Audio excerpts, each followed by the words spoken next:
Welcome to the Flynn Brothers podcast. I'm John. And I'm Jimmy.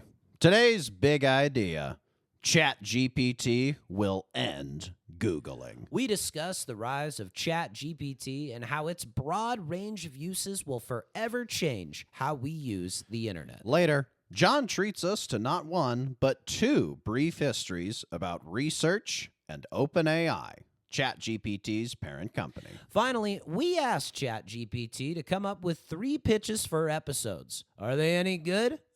Guess you'll just have to stick around and find out. It's all coming up. But first, here's the Solons. Uh-huh. Oh yeah. Uh-huh. Oh yeah. Uh-huh. Oh yeah. Uh-huh. Oh yeah. Uh-huh. Oh yeah. Uh-huh. Oh yeah. I would characterize us as a couple of brothers who are pretty adverse to artificial intelligence. Would you say that's correct? I would agree. Yeah, we're old souls in that way. Rich older men dating younger women often describe them as old souls. But I believe we, in this context, are old souls. Jordan Hudson has been described Right. Us, Jordan, we're all old souls. Yeah. But old souls that we are, we have been using Chat GPT more and more. Yes, to go back to old sayings, these old dogs have learned some new tricks. Yeah, I was very skeptical. I remember you and I, when we were doing some writing a year or two ago, we were trying to come up with like a fictitious name for something, and so we consulted, and we were kind of banging our heads against the wall as you do as writers trying to break a script. And we consulted Chat GPT, and the ideas were all very terrible. And I find that in terms of creative writing, Chat GPT still, doesn't do very well. But in terms of everything else, finding, looking up information, which is, the bulk of what I'm told we'll be discussing tonight, it's second to none. Yeah, I think in terms of looking up already established, pretty well-known facts that maybe aren't at the top of your mind, it's about as good as it gets. It's really good at synthesizing information from a bunch of different sources. I think with the SEO practices or search engine optimization that drove most of the internet content that got made probably over the last 20 years, most of the questions that people have had articles written for them. Yeah, the rise of AI and ChatGPT reminds me a lot of the rise of, kind of the technologies that came before it, Googling and Wikipedia, where I remember when we grew up, in research papers, you were not allowed to use Wikipedia, whereas now Wikipedia is like a pretty good source of information, to be honest. And I remember if you Googled certain things on Google like 10, 15, 20 years ago, a lot of results wouldn't come up. You had to be very, very specific or really hunt for things like, what was the name of that one actor in the movie with the swords and the blah, blah, blah, and then Google would have no idea what you're talking about. Whereas now you could do something even less specific than that and you will get the answer. So it is incredible just the leaps and bounds all these technologies have made. And a lot of that, there's just more information available on the internet that they can analyze and spit back at us. And hey, we don't have to do as much thinking. Win-win. Yeah. I think what ChatGPT is to me is kind of a combination of those two things, Googling and Wikipedia. It combines the breadth of information that Google has. You can literally look up anything that you want at all, while using Wikipedia's very sort of snappy, concise voice. Yeah. And it's useful across a very broad range of things. I was just looking at the stuff that I've been looking up recently. So I've looked up math formulas. I've looked up chemical equations. I've looked up medical questions. I've done DIY projects around the house, how to hang something properly, fantasy football recommendations, recipes. I work as a teacher, and it has helped me generate like math problems, or if I forget how to solve a math problem really quickly, it can tell me how to do it. So it's just the range of things that it's useful for is really staggering. I've pretty much, other than creative writing, not been disappointed by what it spat out at me. Yeah, I agree. I think it's only going to continue to get better. It's unbelievable how much it can analyze and how many answers it can give you and how quickly. The very friendly voice that it uses is hilarious too. I mean, obviously it's been programmed, but you'll ask it a question like, how many planets are there in the solar system? It'll be like, wow, great question. It's like, thanks, Chat GPT. So yeah, it's very user friendly. It's very fun. It'll ask follow-up questions too. Like, would you like me to also look up, how many universes there are and, how many galaxies or whatever. So yeah, it's just a really great and really user friendly for how purportedly evil it is, which I'm sure we'll get into. Yeah. Later. Why do you think that you were originally opposed to it? Well, we had an old professor at our college, Michael Malone, who was a great writer and, came up in Silicon Valley, wrote a lot about Steve Jobs and all the, tech innovations. And he had this article he once published called like Malone's Laws of Technology. And it was sort of like his rules for how he saw tech innovation. And I'm probably going to butcher quoting it, but one of his laws is every technological innovation comes at a point where it's twice as long as we expect, but half as long as we're ready for, if that makes sense. So it's like, wow, we thought we'd have AI a super long time ago, like when, there was Terminator in like the 80s and like there were concepts of AI even then. So it probably took twice as long as people actually thought, but we're half as ready, and half the time we are prepared for. We are still like not really prepared for how it's taken over jobs, how it's going to aid us in our current jobs. So that is something I think about. I think I just have a natural distrust of new technology. It's why, I haven't even given Chat GPT my email. It's like, it always prompts you like log in with your email and like, it'll save your questions and help you. And I'm like, I'm sure that's all fine and dandy, but I've been burned so much on like giving all these other companies my data that my guard is kind of up. And it's like, well, Facebook was cool at the start and then they did all this horrible stuff. And it's like, all right, fine. ChatGPT, it's free. It's cool at the start. How do I not know that this information I give you will be misused? So yeah, I think myself, a lot of people our age, I don't think people younger than us really have this like fear or hesitancy. I think they're just like, hey, this is goodbye privacy. This is the world I've grown up in. But guys like us and older, I think there is this kind of 10% fear of it, Yeah, we've been burned before by prior things that seemed too good to be true, and for a while were great, but then kind of reveal themselves to be less noble than they originally were. And I think at first, again, as we talked about, it was easy to dismiss this because it kind of came up at the same time as Bitcoin, I think. And Bitcoin was so transparently scammy that coming up at the same time, you were just sort of suspicious of it. It's like, what is this going to be using? Is this going to fish for information from me? And then obviously it's attached to these extremely wealthy tech people who we've long since abandoned as this new hope, this new sort of cadre of leaders who are going to help usher us into a better future. We've seen them more to be much more profit motivated, much less concerned about what the long-term ramifications of their technology will be. And then there's obviously the threat to basically professionals everywhere, from creative writers to graphic designers. I think have been hit particularly hard by the rise of AI. Software engineers, obviously people who do design software use AI currently. You wonder if at some point it'll tip the scales to where this will be taking their jobs as it's kind of learning more and more about this. Paralegals, people whose job it is to do research or used to look stuff up. I mean, the list goes on and on of jobs that are endangered by this technology. Yeah, I think about, when we graduated high school and decided to go into college, years ago, I wonder if I was at that point in my life now in our current society, if I would even choose to go to college. When I hear all the time about people my age who practice a trade, plumbers, contractors, whatever, and they make 10 grand a month. And it's like, I'm certainly not making 10 grand a month.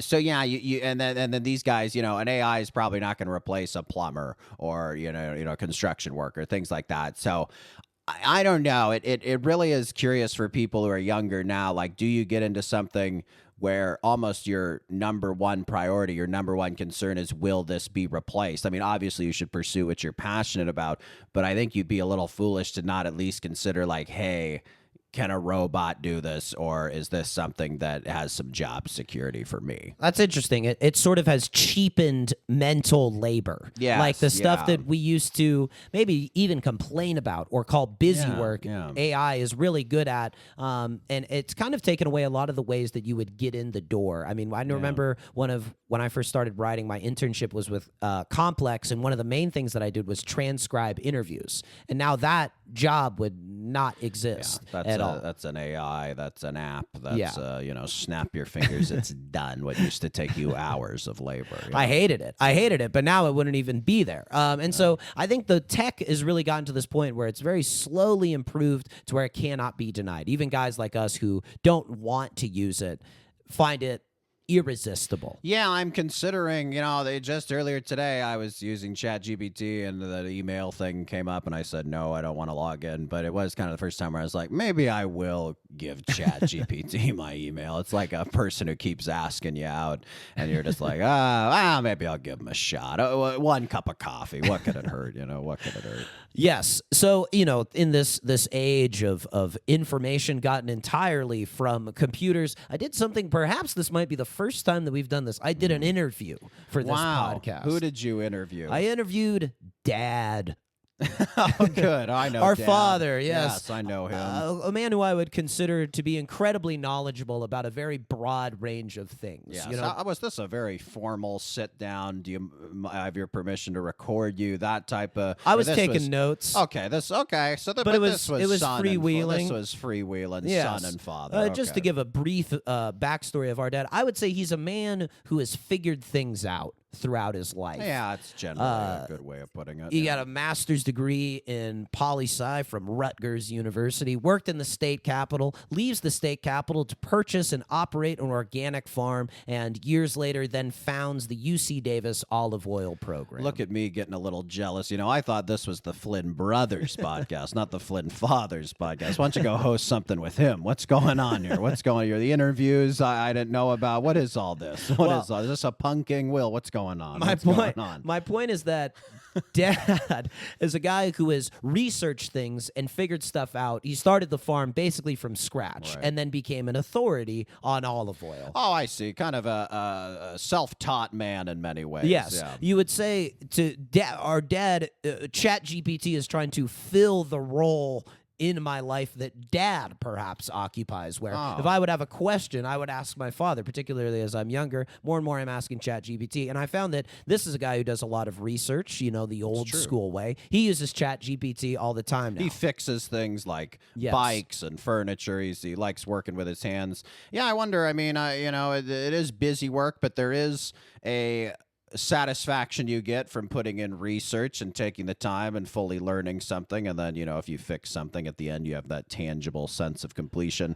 But yeah, I wonder, does Chat GPT, I'm sure you asked this in the interview, does it take away from that experience? He does not seem to think so. He called it, and I will quote him directly here, by far the easiest way to look up information. I think that's pretty irrefutable. Yeah. I think most people who have used it in good faith and want to give it an honest shot and used it appropriately would agree with that statement. So he has used it for a wide variety of things. He's planned a garden plot with it. He has repaired a vinyl seat. He has authenticated a signed photo by JFK. He has looked up car rentals in New England, and he has looked up how 00 beer is produced. Oh, very interesting. So it's a thing that I think really fits him because he's a guy with a lot of interests. And he can just, anything that strikes his fancy, he can ask this. But one thing that I was interested in is ChatGPT leading us, or these AI bots, are they leading us to new information, or are they keeping us sort of siloed in their world? And the Pew Research Center was also interested by this,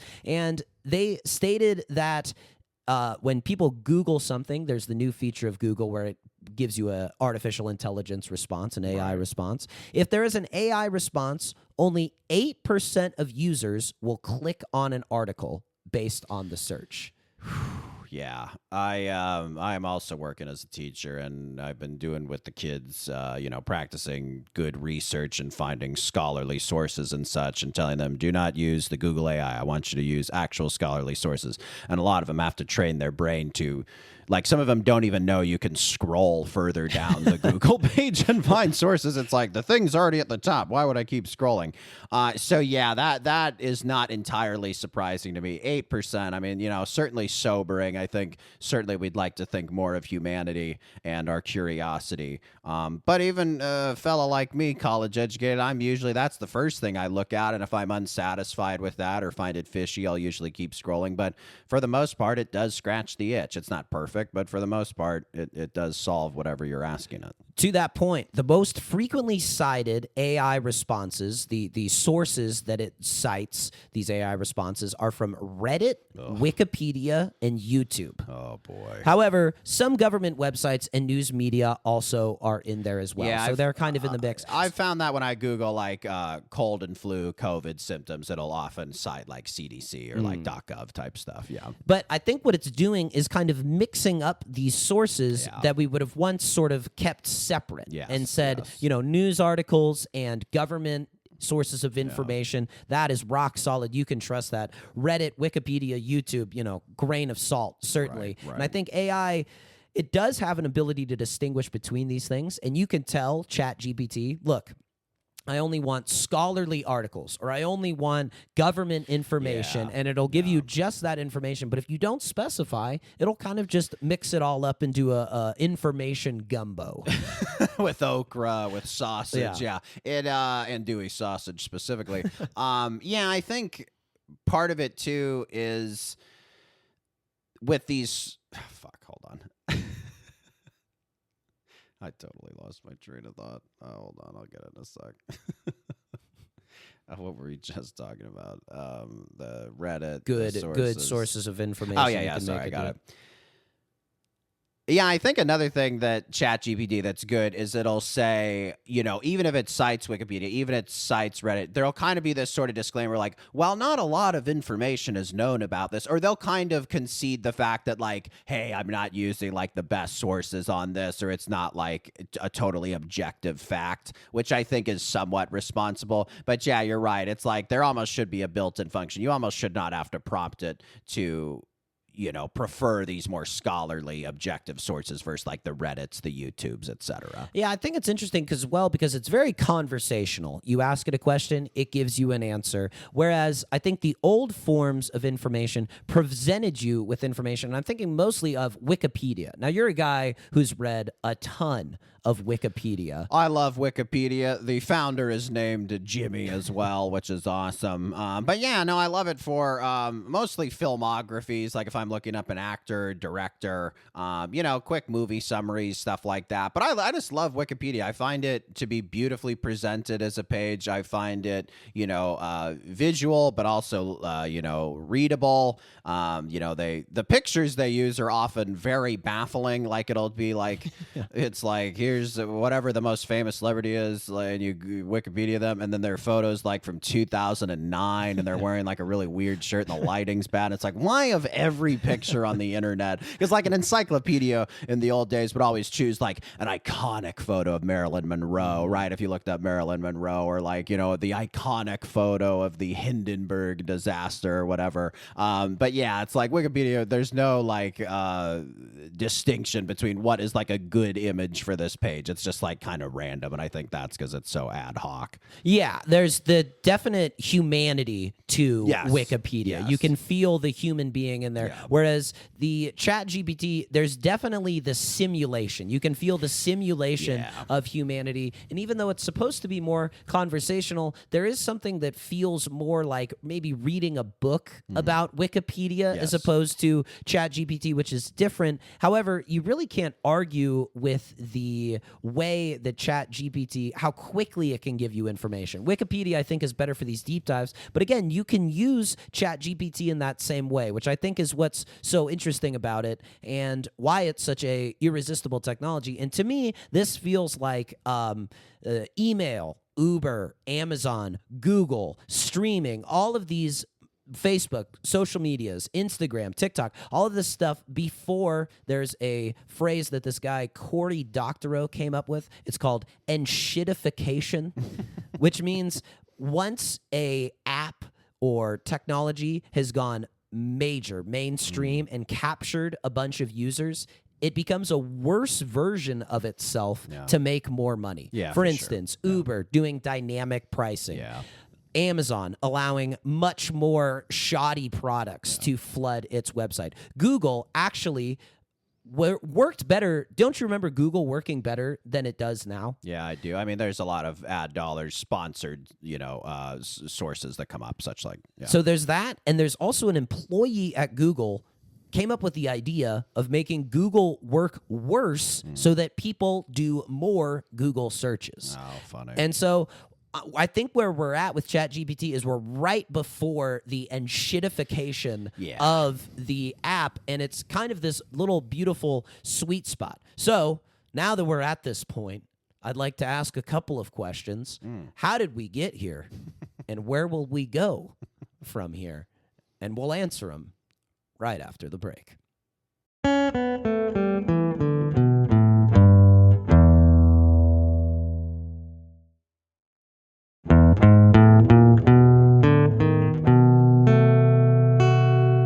All right, so I promised 2 brief histories, perhaps a first for the podcast. 2 brief histories. In one we've episode. certainly had brief histories that are the length of 2, but this is the first time perhaps you've deliberately divided them into 2. But indulge us, please. All right, so my first brief history is of research. I suppose you'd call it a meta history in a way. We're not trying to turn off viewers, right? A brief history of research. I mean, snooze button. Is this going to be exciting? Promise me it'll be exciting. Well, what made it exciting was that it was assisted by Chat GPT. Okay, I used this there we episode. go. Typically, I Google stuff for research, and that leads me to articles of well-regarded sources where we get our information. These are vetted sources before they get onto this podcast. There's a team of lawyers out there, I'm sure, ready to take us for all we're worth. So anyway, research. How you learned things. Would you care to hazard a guess at what the first thing that Chat GPT sort of thought? Like going back to like ancient Homo times, the very sapiens beginning. and such. I would guess oral tradition. That's right? it. Yeah, oral tradition. Yeah. Hey, you want to know a fact? Ask an elder. You want to learn a trade? Become an apprentice to a master. This is the way that it worked. People pass down information by word. Then, of course, we have the written word. Right. These are originally done, obviously, in religious centers or temples by scribes who preserve this information. We're by talking. writing it down. We're talking early cuneiform. We're talking hieroglyphics. Okay. Good. Yeah, all See, we that. all can be smart. Hey, you're doing great, buddy. And a few are able to read and write, and so these are kept in these government buildings or these religious centers. And this is a way that you keep power. You know things that the average Joe doesn't. They have to take your word for it. You say you are the living incarnation of the sun god. Well, hey, I can't. I don't got the facts to dispute them. I guess I gotta take this pharaoh's word for it. And then gradually we get to libraries, obviously, and information becomes more and more accessible for people. The most famous ancient library, the Library of Alexander the Great. Alexandria, Alexandria, a city all right. named for him. Well, I do know the group of people that first established libraries were the Assyrians. Fun fact. Very Yes, nice. yes. Very nice. I teach history. I know some things. You know some things. Maybe Jim's brief history. Yeah, it's your segment, I know you don't want to step on my toes, and here I am steering the podcast. The Library of Alexandria, its goal was to compile all of the knowledge in the world. Sort of similar goal, I would say, to Chat GPT. I'd agree.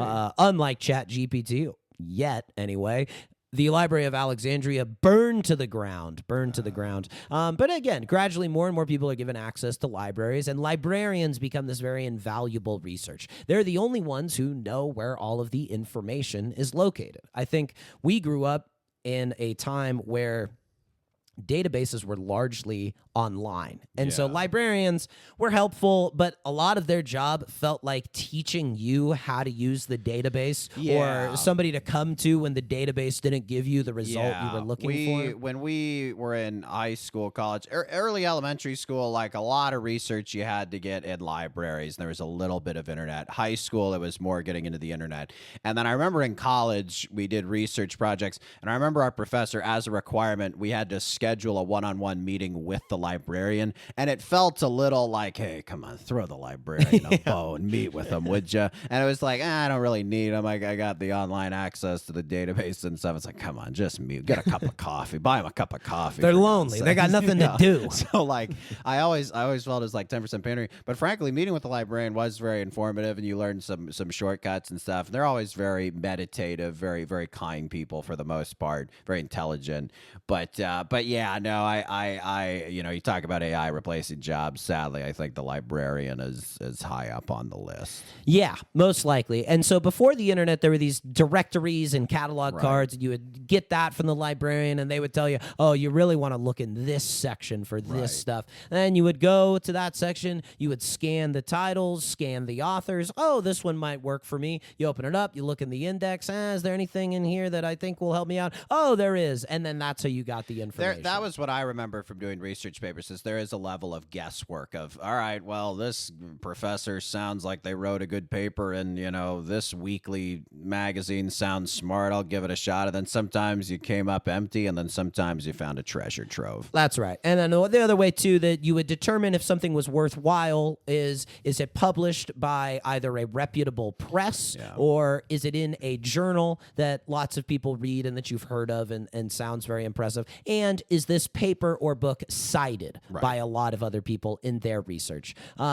So throughout time, it's gotten more and more accessible. Do you think we've lost anything by having this process expedited for us? Well, it was kind of what I was asking when you talked about the process with Dad, where he still feels this satisfaction even though the process has been shortened. I do wonder, I think about like research papers in general, like, our parents, the generation before our parents, they had to probably handwrite things. And then, our parents' generation, they used a typewriter and whiteout. And if you messed up, you had to retype it. And then we had, word processors and computers. And then kids now have, speech to text that they can use. So we've had this, progression where things get easier and easier and less time consuming and less time consuming. And so I wonder if there aren't necessarily direct results of this, but indirect results, to where previous generations were a little more resilient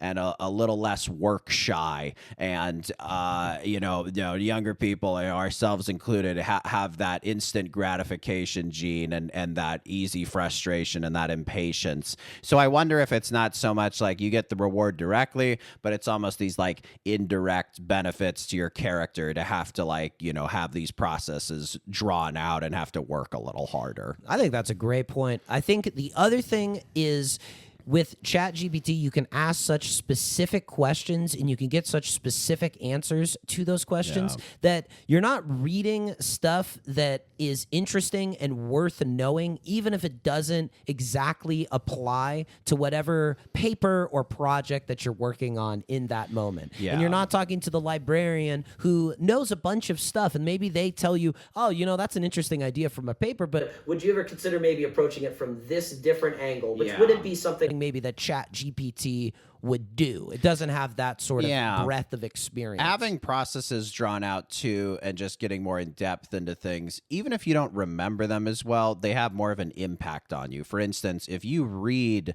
a book versus Chat GPT, a quick summary of a book, right? That quick summary you can read in probably 30 seconds and understand the book more or less at kind of a surface level.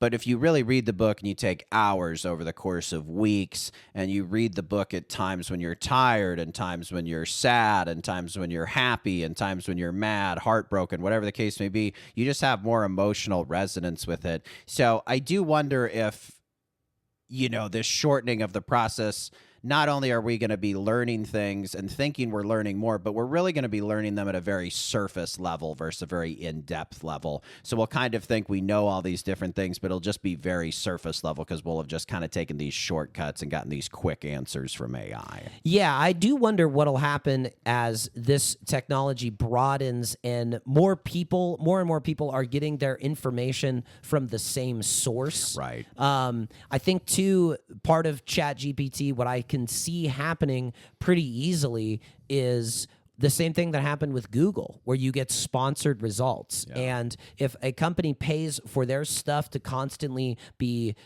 taken by Chat GPT and given to their users, I think there's a slightly malicious effect for that. I also think the thing that I talked about earlier, Google getting worse, so people have to do more searches. I could see that happening with Chat GPT as well. Yeah, definitely. I do think that, what is it, enshittification? I totally think that's a true pattern. It's kind of the old Dr. King line, absolute power corrupts absolutely. And it's just like if this is like, if Googling goes by the wayside, Wikipedia goes by the wayside, and ChatGPT is king of the hill, and it kind of has this unchecked power and control over information, of course it's going to go poorly. I just think we're almost waiting for the other shoe to drop. But in the meantime, Yeah. I think too, at the moment, there's a good amount of competition. Like there's definitely quite a few different AI bots that are out there. There's like Copilot, there's Meta, that are. But none are as good, right? No. None are as good. There's Bing, there's Yahoo Answers, but none of Right. them are as good as Google. Like I think that's it too. It's just so clearly this was the one that's risen to the top. I think that's true. And I also think the same sort of thing that happened like with Twitter. When Elon Musk bought Twitter, it drastically changed the user experience. Yeah, we've talked about this before, but the accounts you're not following, that are just popular, that's essentially clickbait. A lot of it through a conservative lens, or sort of an extremist lens, is what's fed to you versus the pages you actually follow. So it's changed a lot. They even have like news stories. We've talked about this that have kind of like a conservative bias, or like whatever bias really aligns with Elon Musk. And so it's vastly changed the user experience. And the more you talk about it, it's like for our initial excitement about ChatGPT, it is just kind of, I feel like, a matter of time before this kind of stuff can happen to it. Yeah. And I think that there's going to be a lack of weirdness on the internet. There used to be the internet used to be this wild west, and Twitter also felt that way as well. People would share stuff that would take you to other places. You would share an article that you read somewhere, and everybody, check this out. Everyone would click it and leave Twitter. Now Musk's whole goal is to keep people on Twitter and keep people there. And I think we're losing these more idiosyncratic, these more strange, offbeat websites that used to populate the internet. And I think too that with ChatGPT, we're just outsourcing a lot of the stuff that we used to do that we may have thought of as busy work, such as memorization, such as critical thinking and brainstorming, such as first draft writing. Right. And we're outsourcing a lot of this to AI. And I think what's going to happen is there's going to be a loss of individuality. Yeah. I think that's certainly a possibility. How, how does this not result in people becoming dumber? Like, if you're not forced to critical think, if you are not forced to brainstorm, if you are not forced to memorize, retain, and then repeat information, how are you not just becoming dumber? Like, we kind of are almost living in this fantasy world where it's like, well, we'll all be very, very literate and intelligent, but we'll also at the same time be asking this AI every single question we need an answer to. And it's like, as long as you can read the AI, you'll be just fine. And it's like, that is so dangerous to completely shut out other parts of your mind, your critical thinking skills, your brainstorming skills, your memorization skills, and just wholly depend on this thing that as long as you can communicate with this one thing, you'll be fine. Forget even having to communicate with human beings. As long as you can communicate and, receive information from this being, you'll be fine. That, to me, is a very, very dangerous road that we could be headed down. Yeah. And, I guess we ought to learn a little bit more about the people who created this digital butler, if you will, this Jeeves of the internet. Ask Jeeves. It's too bad that name was already taken. That's a shame. I don't know if you want to save this for later, but when you Google something, we have that beautiful word, Google it, right? When you need to use a tissue, say, give me a Kleenex, right? Band-Aid or a bandage, you get a Band-Aid, right? These brand names that are synonymous with the thing they do.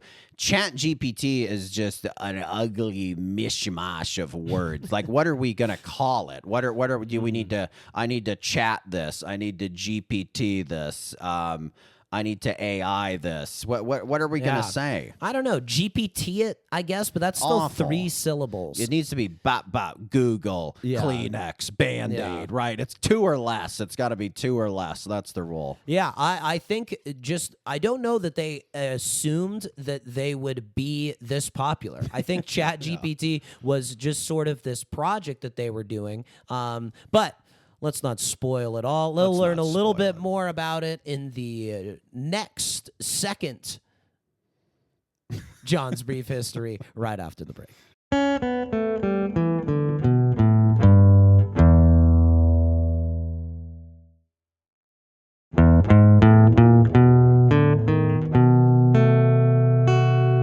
Now that we have done our brief history of research, we need to do the brief history of the pinnacle of research that we have reached, Chat GPT. So this is a product made by OpenAI. It is the parent company that was started in 2015, and their mission, as it reads on their Twitter page currently, is to ensure that artificial general intelligence benefits all of humanity.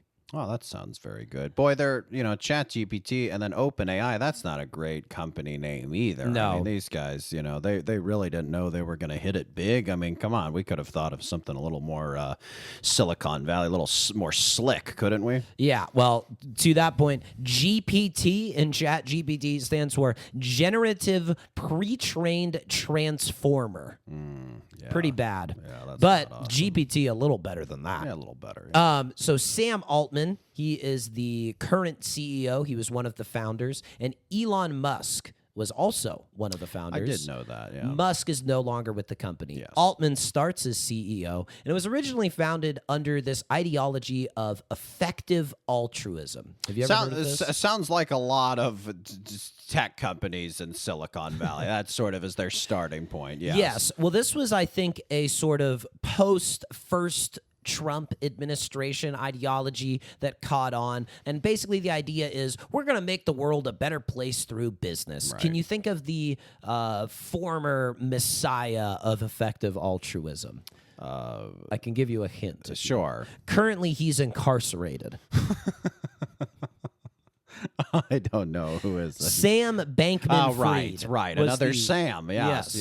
I He was recall the- him. that's He right. was the FTX, Bitcoin, whatever it's called. Yeah. That's right. So he was the most famous promoter of this, and his whole thing was, I'm going to make a ton of money with my Bitcoin company so I can give it away to charity. Yeah, and that was, I wow. think, this real sweet spot of this Biden era liberalism where people were like, well, we really don't want to hold the rich people to account. We want them still to donate in huge sums to our campaigns, which Right. Bankman-Fried did. He also donated to Republican campaigns as well, just kind of more under the table, didn't promote that quite as much. And basically it turns out, obviously, that effective altruism is a crock of horse manure. It's ineffective, you'd Yes. say. Yes. It's mostly just a cover so that people don't kind of look into him too closely. I think that there had been this sort of, we had our first level of skepticism of our tech CEOs from, Zuckerberg and Bezos. And we we're like, these guys, they said they're going to save the world. I'm not so sure about them. Bankman-Fried kind of repackaged this. Altman got on board with it as well. Also, a little too on the nose to have the CEO of the AI company have a last name of Altman.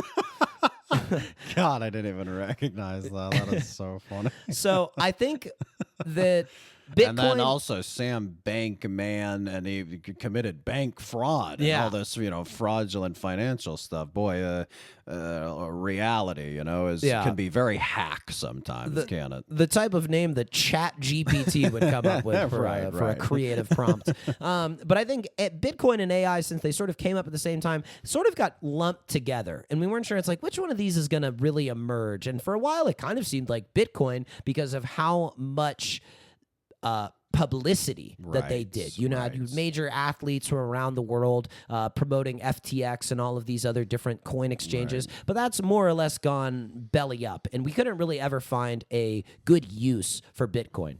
AI, I think, is the complete opposite. It took a little longer for it to gain the momentum that it has. It took a little longer for it to get up to a speed where it could be really useful. But now it is very, very useful. Yeah. And I think this also, what has happened, though, is this effective altruism has faded away.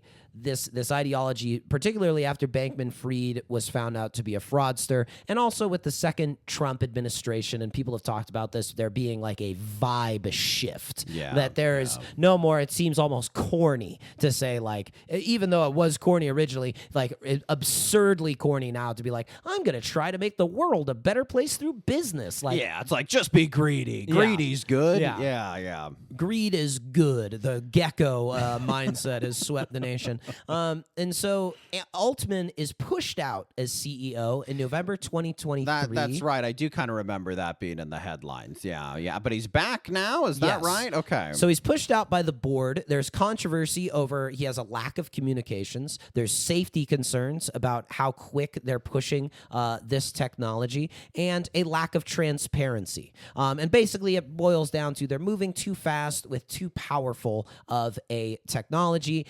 Altman also kind of wanted to shift the focus a little bit more towards making moolah, making that sweet, sweet cheddar, and getting away from, benefiting all of humanity. Right. 5 days later, after he is forced out, Altman is reinstated to the company after a revolt from employees and investors, namely Microsoft. A new board is elected, and the old board is forced out. Wow, dude. I mean, that is basically like you're captain of a ship, and the crew wants to mutiny you, and they throw you overboard. It's like, and then you are, if I can continue the analogy without, if I could just get a word in. Well, I was trying to modify your analogy. It's the first mates and all of the top levels of the crew. They want to throw you out, but then all the rest of the crew. But then you're thrown into the water, and then some other first mates and top members of the crew sail on by, pick you up, and then take you back to the old ship and get rid of the old first mates and such. That's right. If I may. You may. Thank you. Sorry for Thanks for the assist. So you kind of steamrolled me, but I think together we that's what makes this podcast so special. Yeah, we sailed the ship into port, if you will. Altman has been in charge ever since, and as of October 2025, this is courtesy of Google's AI, the company is valued at $500 billion. I think you would consider Altman to be the most recent tech leader who we look at as like the prophet of the future, a role that has been, occupied by Zuck and Musk and Bezos. I think Altman has kind of now gotten to the level where he's at this plane. I do think he's kind of on that next tier. You mentioned the valuation is at $500 billion. But I do wonder, I mean, I don't know if you found this, how much money they're actually making, because I don't imagine they're making very much money. I would imagine this valuation is based purely on, future potential. It's purely speculative, because I would guess they're not making a ton of money currently, right? I don't know if they're honestly making any money at all. Because there are like paid versions of Chat GPT I think you can use that, but there's no chance that those are turning a profit. Oh, no, What's keeping the company alive is investments from private sector. Yes, for sure. So anyway, little stock talk on the Flynn Bros pod, us. He's definitely speculated a lot about AI. I think he's kind of gotten into some hot water by saying, it's going to replace jobs, and were those jobs even, quote, real work to begin with, which rubs people the wrong way. Yeah. And I think nobody really minds like a BS job getting replaced by AI. It's the fact that the livelihood that is attached to that BS BS job goes away, and that there isn't enough work to go around for people to do to support themselves. And I think this is something where you could say that he's been a bit callous about it. Like many, tech CEOs, many Silicon Valley people, there is this almost inherent lack of humanity and interpersonal connectiveness that they just seem to lack, right? Yes. I find when I look at his eyes, I have the same feeling that I got looking into Zuck's eyes, into Musk's eyes, into Bezos's eyes, into SBF's eyes. Just like there's this like, and this is perhaps cruel or rude to say, but they're the most powerful men in the world.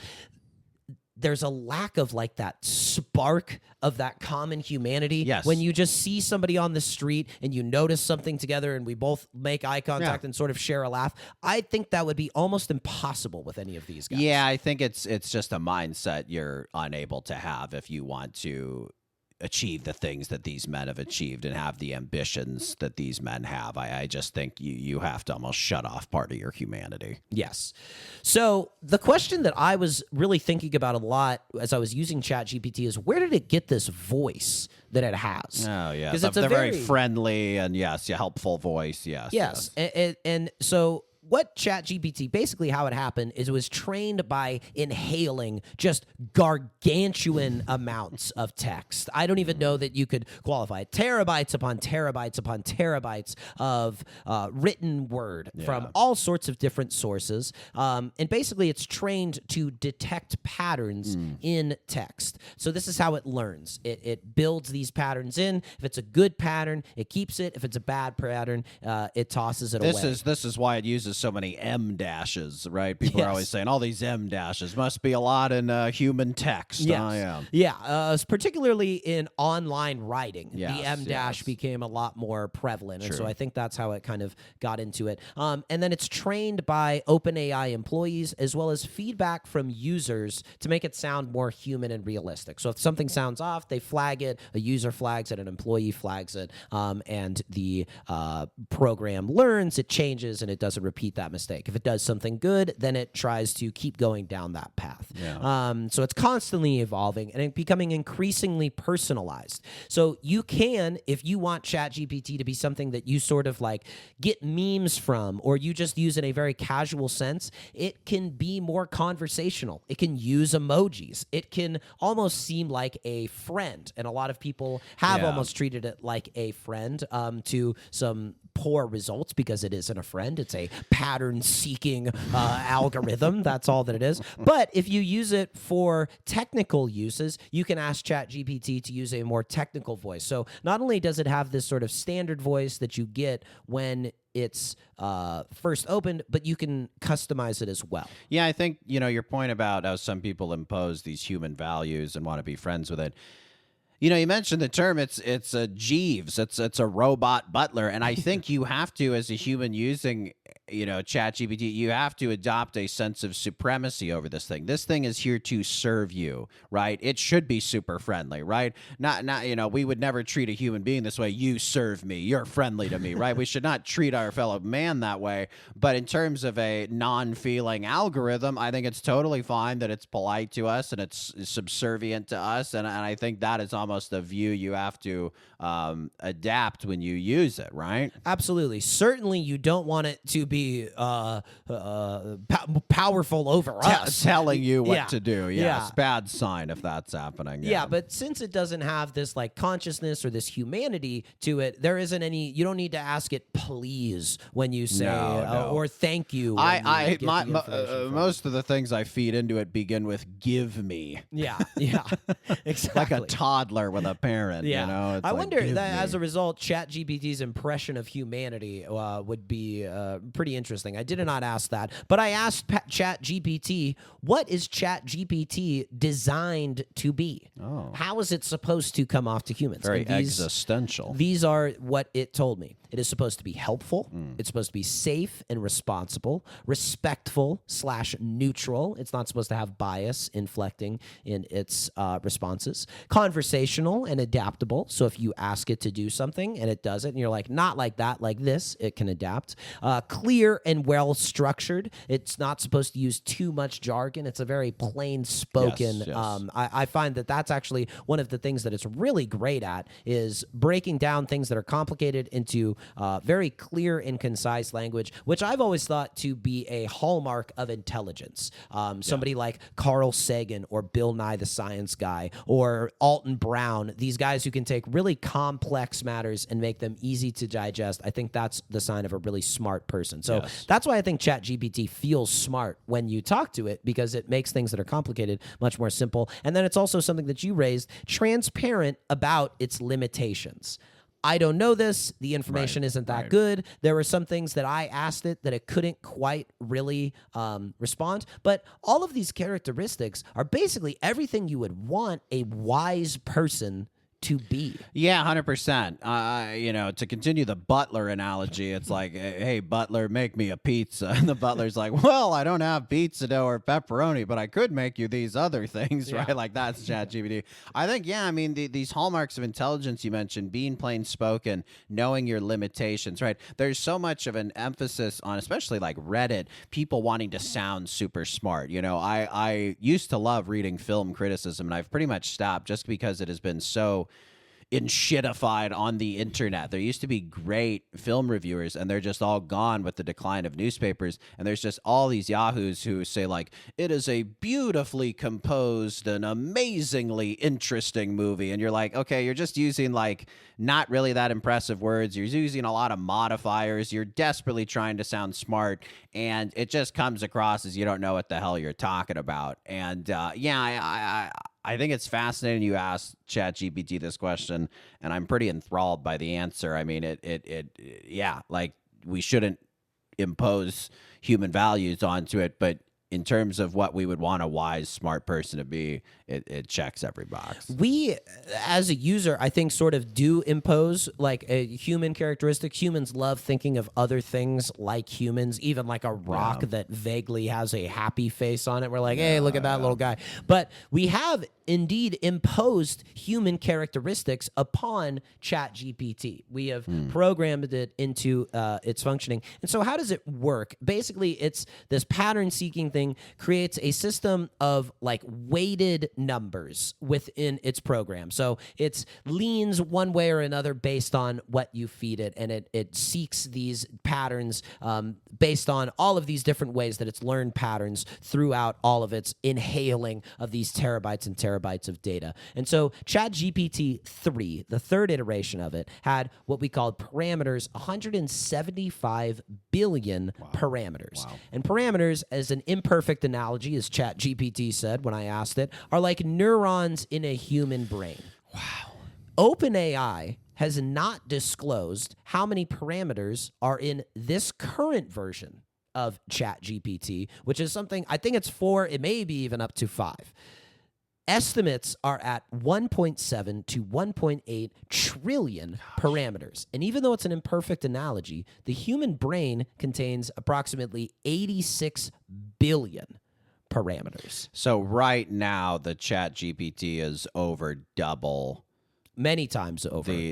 Wasn't it 86 billion as the human brain? Yes. And then you said the current version has 176 billion? No. That was the former version. That was the former They version. haven't revealed how Current much version might be 1.8 trillion. Yes. Okay, that's stunning. Yeah, I mean, it's crazy. I mean, if you ask ChatGPT, give me a chapter by chapter breakdown summary of this book, it can give you like 1,000-page book and summaries for each chapter in like 30 seconds. And it's like, that would take a human probably several hours, right? And it's unbelievable, the speed and efficiency. And so, yes, of course, it's all these parameters. It's just unbelievable, its access to information and how quickly it can synthesize it. I mean, imagine if you were someone like, our Nana just celebrated, I think it was her 88th birthday. And it's just like, imagine the life she grew up in when, in the 40s, to now. It's just stunning. Like now that you have this invention that people have lived decades and decades, and then now you have this thing. It's just absolutely stunning. And this doesn't feel like the completed product at all. I mean, this is kind of just like the first time when it's really gotten to the point where it's super useful. And I think it's clearly has the capacity to do all sorts of human work. And to me, it's hard to put a ceiling on what it possibly could be capable of, because there's lots of stuff that I didn't think it would ever be good at that it's actually gotten pretty good at. And a lot of the stuff that it was bad at, such as generating realistic images, it is getting increasingly good at that. The New York Times every 6 months has like, look at these 10 images and see if they're real or AI, and I always get like a 30% on it. I'm never able to tell. Like for the past year or two, it's been that way.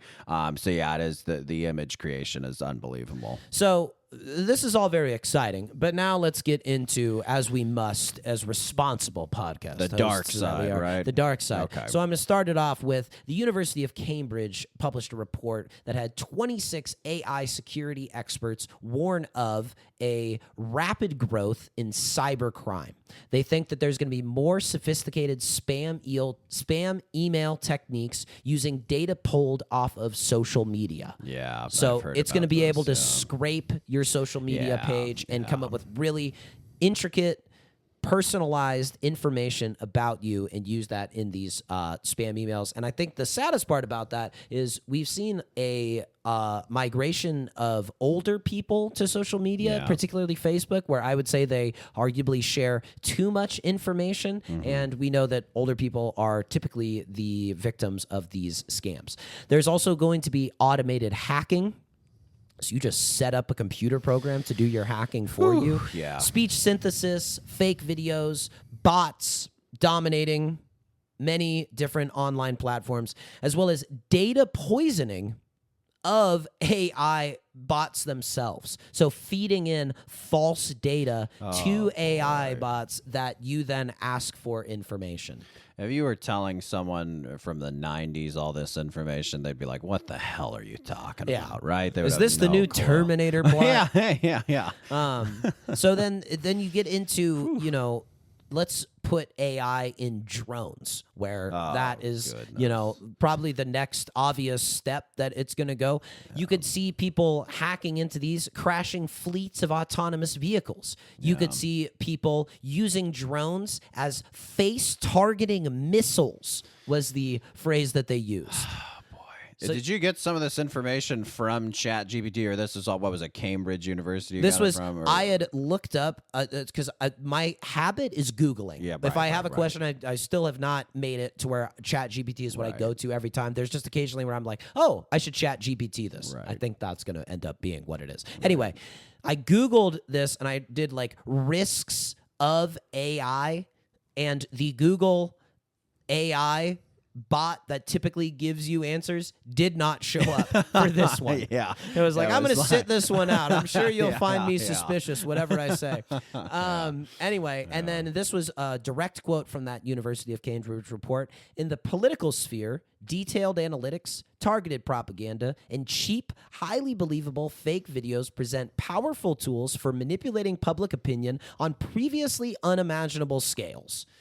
And I just thought that pretty much said everything you need to say there. It's really worrisome that we haven't even really had the first video, I think, that really goes mega viral, that is fake, and that people don't agree is real or fake. But eventually that's coming down the pike. Well, I would say the scariest things, the deep fake videos have always, even though at first they were a little silly, now they're getting pretty realistic. And that is pretty terrifying, because video evidence is about as rock solid as most people find evidence to be.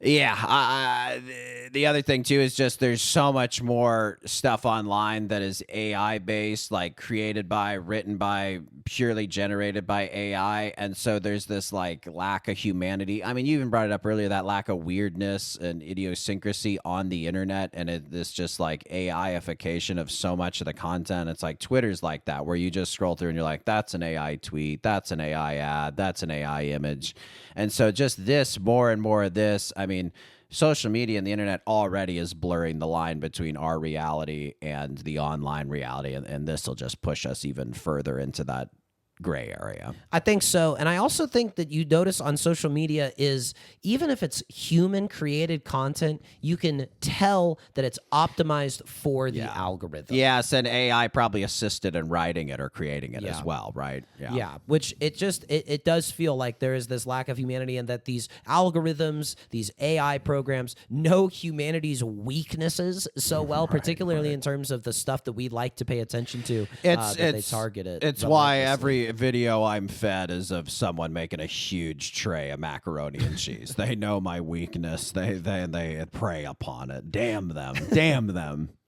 Damn them. Oh, wow. This one, they did Parmesan breadcrumb Interesting. crust. I got to try that. Okay, so other controversies. So what these experts recommend to sort of scale back some of this stuff or prevent it is more privacy, higher cybersecurity, creating a culture of responsibility, and employing institutional and technological solutions. It's just lip service. Yeah. It's all lip service. It's like you got to pass laws. You got to set up firewalls and restrictions on the internet. Like all this stuff is lip service. All this stuff is we've taken these cybersecurity trainings. We've done all these things, and it's all just lip service. And it's just like you need to force people to be responsible. Like if you give people access to all this stuff, they're going to take advantage of it and they're going to misuse it. You have to.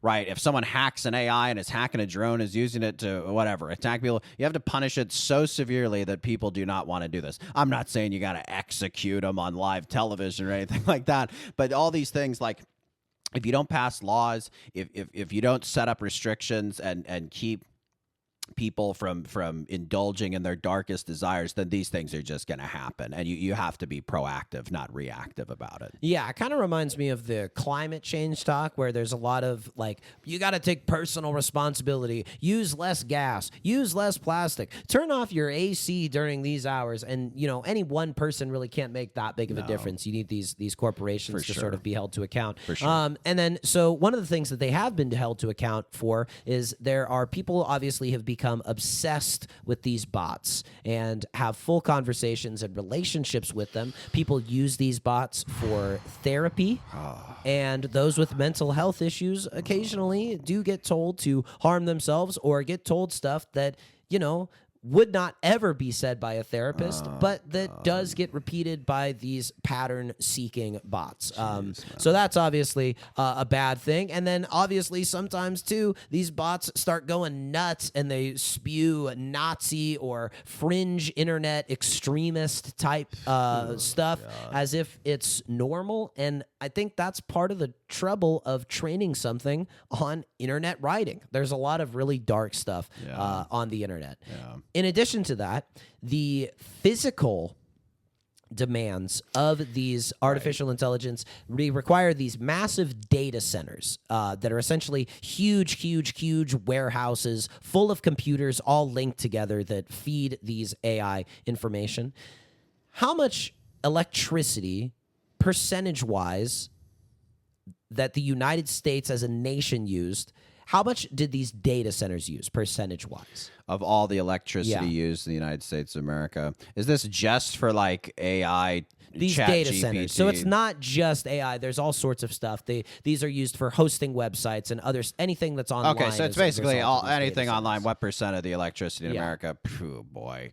I'm going to say 75%. Oh, wow. No, it's only 4%. 4%. Okay. 4%. I thought it was like a crazy high No, because no. I know like searching just one thing on Chat GPT takes an insane amount of energy. So Yeah. I was figuring if millions of people are doing this and how prevalent the internet is, it would be insane. All right. Well, I overestimated. Well, still like lights and stuff like that. That's using quite a bit. But these hyperscaler is what they call them. Data centers use as much as 100,000 households annually. And the costs currently are being subsidized by venture capital and the government. Corporate AI investment reached $252.3 billion in 2024, according to Stanford. This investment has increased 13 times since 2014, which is around the time that OpenAI was formed. In January 2025, Trump announced a $500 billion private sector investment, courtesy of Reuters.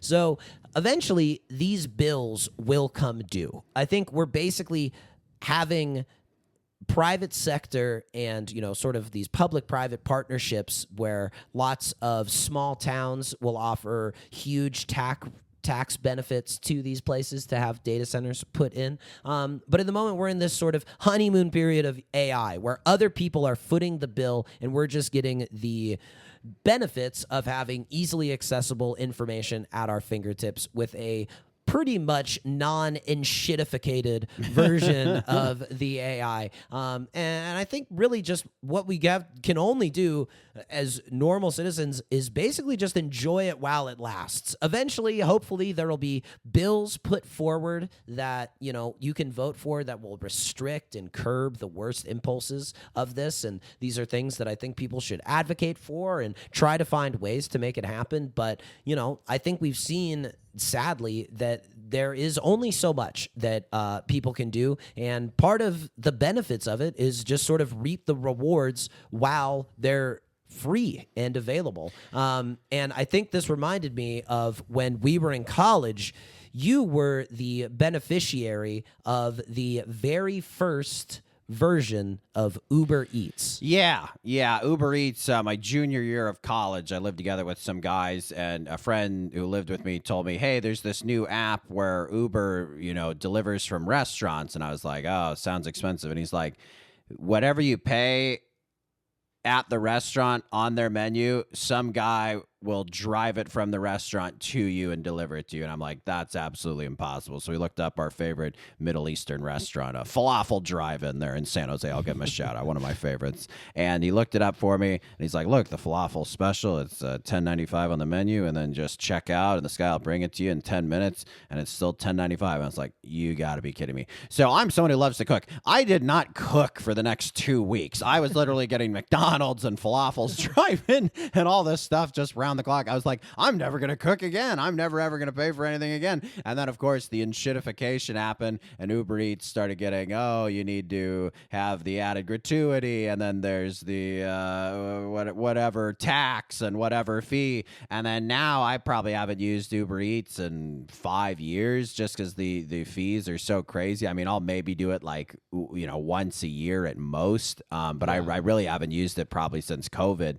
And, really what this whole conversation reminds me of is I think now, we've had lots of societal conversations throughout our life where everyone in society is talking about this one thing. And at different times, it's been gun rights and gun laws. And I think very recently it was trans identity and trans rights. And I think now this big national conversation is about AI and its pros and cons and the philosophy of it and, what good it can do, what harm it can do. And so it's very invigorating to have a new national conversation where it seems like every time I see friends I haven't seen in a while, this thing comes up, or when you go out to people, this thing is talked about.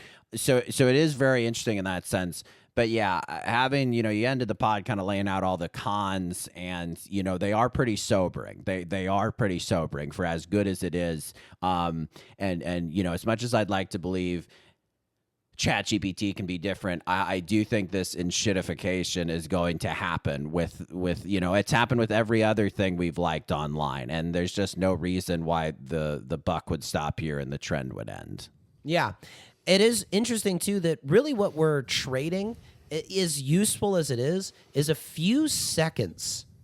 Really, that's all that it is. Like, Googling something is a little bit slower. Having to click through it and scroll down and look through these things, we're going to be trading almost an incalculable, unknowable amount of our humanity to this technology for the saving of a few seconds. Yeah, I think, my counter argument would be it can be more than a few seconds. I think certainly you would cede that point. I think, you were exaggerating a bit. But yeah, I do think it's like, what is the price of your humanity?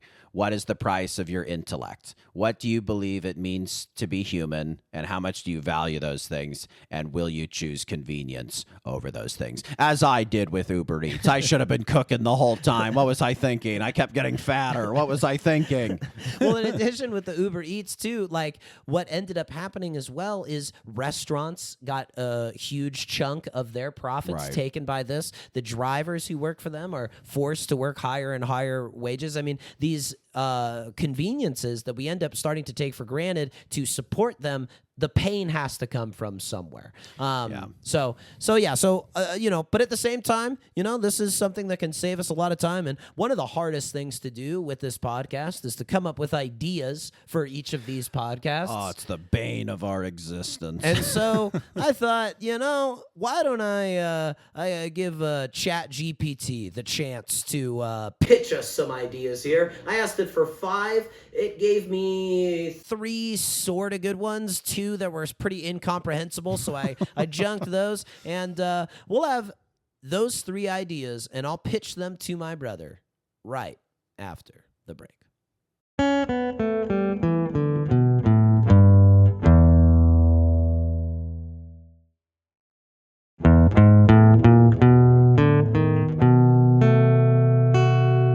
Okay, so this was the prompt I put into Chat GPT. I said, look up the Flynn Brothers podcast, analyze the episode titles and descriptions, then suggest 5 new episodes the podcast could do, thanks. Very nice of you to be polite to it. I before we get into this, I actually asked Chat GPT recently, is the Flynn Brothers podcast a good podcast? And it's a subjective question, which Chat GPT usually bucks against. But it at the end of it said yes. It cited our very high 5-star rating on Spotify and our 4.8 on Apple. Someone gave us a 1-star and diluted it. I don't know who it was. Someone very vindictive, very bad, very evil. They're a Doug. Sorry. Couldn't help it. But yeah, I found that Chat GPT was looking at it a subjective question rather objectively, and it mentioned our brother banter that it put in quotes, and I don't know that it's a fan, but it's certainly an admirer of the work we do. But good reminder if you haven't to add a nice 5-star rating there on Spotify or Apple Music. Create an army of bots to do it. That'd be great. That would be a very responsible use of artificial intelligence. All right, let's hear these great pitches that our new co-writer Chat GPT has come up with. Okay, so it thought for 17 seconds, and here is one of them. Here's the title of it: Fast Food Face-Off, chains that define a generation. Okay, all right. Here's the description: a playful but researched look. Wow, that got us, right? It, huh? At the social, cultural, and economic reasons, certain fast food chains became icons or embarrassments. The brothers rank regional chains, debate which chain would win a Who Represents America contest. They notice that we're big America guys. Yeah. And finish with a regional road trip game. Each brother defends a 3-stop itinerary for a flawless fast food afternoon. That's a lot of work we need to put in. Certainly, it's leading us to lean on Chat GPT. What was the, I want you to say again, there was something about the most embarrassing. Well, if they become an icon or an embarrassment. What is an example of a fast food institution that's become an embarrassment, like Arby's, because the food shit? Like, I don't understand. Maybe Krispy Kreme for expanding too and then quickly having would to be having to would be close the only all of thing that them. I could think of. There are some things that it comes up with where I'm just like, I'm not sure that's a thing. Maybe For instance, Burger King for having the creepy plastic king mascot for all those years. Sure. Yeah. Also the shitty food. yes. For instance, there was one of the ones that I rejected was called The Comeback, bands that should and shouldn't reunite. And I was trying to think of it's like, what band would be so well known that they shouldn't reunite? Anyway, this one I thought was maybe one of the better ones. Us doing a fast food the fast food one. episode. I do like the idea. I don't in concept I like it. In execution, there's a lot to be learned. There would be a lot of tweaks. I think what we Yes. found when we've asked Chat GPT to generate stuff for us, it can get you kind of pointed in the right direction, maybe, but you can't Yes. rely on it for everything. No, the macro is okay, but the micro is kind of crappy. All right, let's get into the next one. This one is a weird title.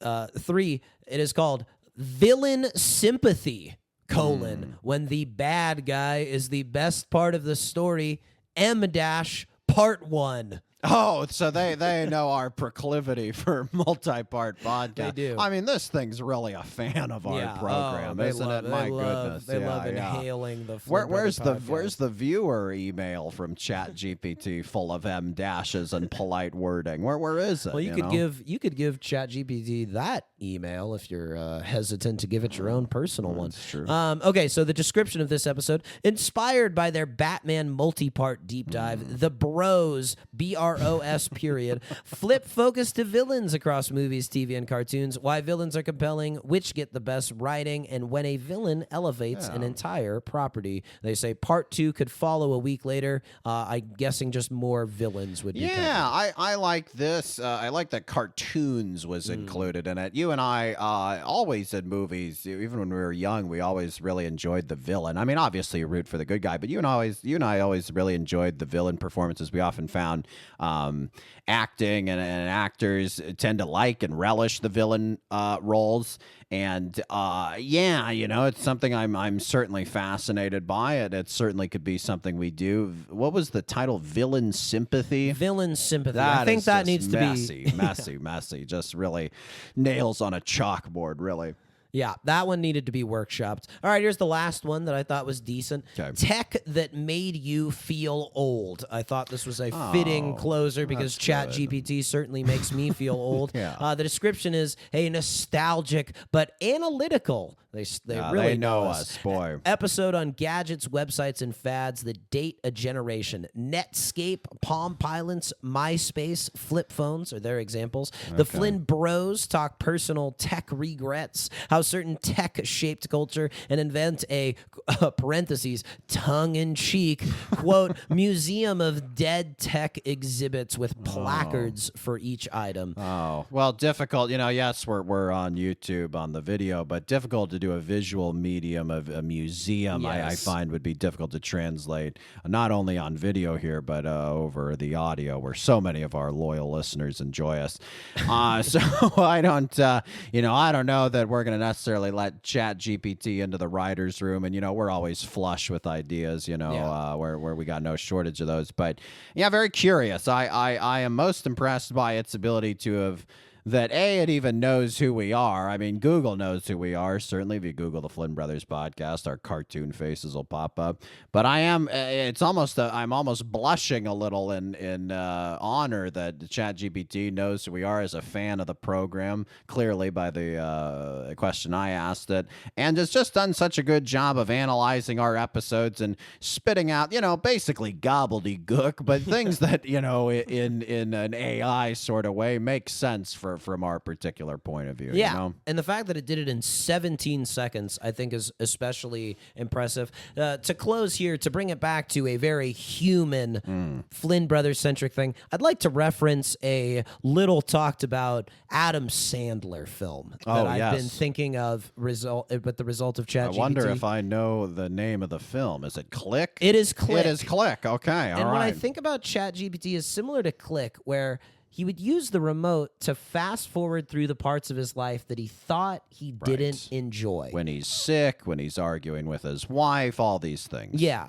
And that's kind of what you're doing with Chat GPT. I don't want to think about this. I don't want to bother looking it up. Let me just Chat GPT it. Let me just Chat GPT it. Let me just Chat GPT it. And I think as a final thing, I would just caution us, Adam Sandler, he ends up in a hospital bed with a gigantic stomach flap after getting liposuctioned. And okay, this analogy is starting to fall apart here. But be careful, I think, of what you outsource to these machines and allow your brain to no longer do that work. Because I think there will come a day, perhaps, where we might miss the ability to do the things that we are now asking Chat GPT to do for us. Brilliantly said. And just as a cherry on top, I want to paraphrase perhaps the greatest stand-up comic to ever live, Richard Pryor, who said, "I've had some good things and I've had some bad things. In other words,